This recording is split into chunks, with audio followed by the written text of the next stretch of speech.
పెంచిన వంట గ్యాస్ మరియు సిఎన్జి ధరలు తగ్గించాలని సిఐటియు ఆధ్వర్యంలో వరంగల్ పోచమ్మ మైదాన్ జంక్షన్లో ఆందోళన చేపట్టారు. ఇరాన్-ఇరాక్ యుద్ధ నేపథ్యంలో దేశవ్యాప్తంగా గ్యాస్ ఇబ్బందులు నెలకొన్నాయని, దీంతో సామాన్యులు తీవ్ర ఇబ్బందులు ఎదుర్కొంటున్నారని, గ్యాస్ కొరత కారణంగా నిత్యావసరాల ధరలు కూడా పెరిగాయని, కేంద్ర ప్రభుత్వం మాత్రం నిమ్మకు నీరెత్తినట్లు వ్యవహరిస్తోందని, గ్యాస్ మరియు సిఎన్జి కొరతపై తక్షణమే కేంద్ర ప్రభుత్వం చొరవ తీసుకోవాలని, సమస్య పరిష్కరించాలని బషీర్ డిమాండ్ చేశారు.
గ్రేటర్ వరంగల్ కోసం ఆటో డ్రైవర్లందరూ ఈరోజు ధర్నా చేయడం జరిగింది.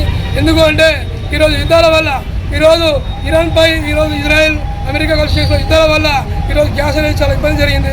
ఆ ఇబ్బంది వల్ల ఏంటంటే సుమారు ఈ వరంగల్ నగరంలో ఒక 25-30 ఆటోలు ఉంటాయి. ఈ ఆటోలు ఏంటంటే సిఎన్జి ఆటో. ఈరోజు గ్యాస్ దొరికే పరిస్థితి లేదు. ఇక్కడ ఉన్నాయి 4 సెంటర్లు. 4 సెంటర్లో ఈరోజు చాలా ఇబ్బంది పడుతున్నారు. సుమారు 4 గంటలు 5 గంటలు పడుతుంది గ్యాస్ దొరకాలంటే. దీనివల్ల ఏంటంటే ఈరోజు గ్యాస్ చాలా ఇబ్బందికరమైన పరిస్థితి కనబడుతుంది. గ్యాస్ పెరగడం వల్ల ఈరోజు రేటు పెంచే పరిస్థితి వస్తుంది. ఎందుకంటే ఇప్పటికే నిత్యావసర వస్తువులు పెరిగినాయి. మనం చూసాం, ఇప్పుడు చికెన్ సెంటర్లు ఈరోజు పనిచేశారు. ఈరోజు ఎందుకంటే వాళ్ళకి ధరలు పడుతుందని చెప్పేసి సుమారు 300 దాకా ధర పోయింది. అంటే ఇదే కాకుండా నిత్యావసర వస్తువులు పెరిగే అవకాశం ఉంది, ధరలు పెరిగే అవకాశం ఉంది. డ్రైవర్లు బతికే పరిస్థితి లేదు. ఒక పక్క రాపిడో, ఊబర్ లాంటి సంస్థలు వచ్చి చాలా లాడ్ చేస్తున్నాయి. ఈరోజు కిరాయిలే పరిస్థితి లేదు. డ్రైవర్లు ఆత్మహత్య చేసుకుంటున్నారు. అయినా కూడా గవర్నమెంట్కి ఎన్నోసార్లు చెప్పాము. రాష్ట్ర వ్యాప్తంగా ఉద్యమాలు కూడా చేసినా కూడా ఇప్పటిదాకా పరిస్థితి పరిస్థితి లేదు. కేంద్ర ప్రభుత్వం ఏమంటుంది, గ్యాస్ బాగానే దొరుకుతుంది, గ్యాస్ మంచిగానే వస్తుందని చెప్తారు. చెప్పుకుంటే యుద్ధాన్ని ఈరోజు ఆపే పరిస్థితి లేదు. పోనీ యుద్ధం గురించి మాట్లాడే పరిస్థితి లేదు. ఈరోజు కేంద్ర ప్రభుత్వం ఈరోజు ఎట్లా ఉందంటే, ఇటు కాకుండా అటు కాకుండా ఈ మూలిగే నక్కపై తాళుపడ్డ పడినట్టుగా ఈరోజు కనపడుతుంది. కేంద్ర ప్రభుత్వం వైఖరి కరెక్ట్ లేదు. ఈరోజు కార్మికులు ఇబ్బంది పడతారు, యావత్ ప్రజలు ఇబ్బంది పడతారు. ముఖ్యంగా మేము ఆటో వాళ్ళం ఈరోజు పూట కలిసే పరిస్థితి మాకు లేదు. ఎందుకంటే ఒకప్పుడు గ్యాస్ దొరకలేదు, ఇంకో పక్క మాకు కిరాలు అయితే ఇవన్నీ సంస్థలు కాబట్టి వీటన్నిటికీ ఉద్దేశించి ఈరోజు డ్రైవర్లందరం కలిసి పోషణ ఏరియాలో ధర్నా చేయడం జరిగింది. నా పేరు మొహమ్మద్ బషీర్ అహ్మద్, సిఐటి వరంగల్ జిల్లా అధ్యక్షుడు.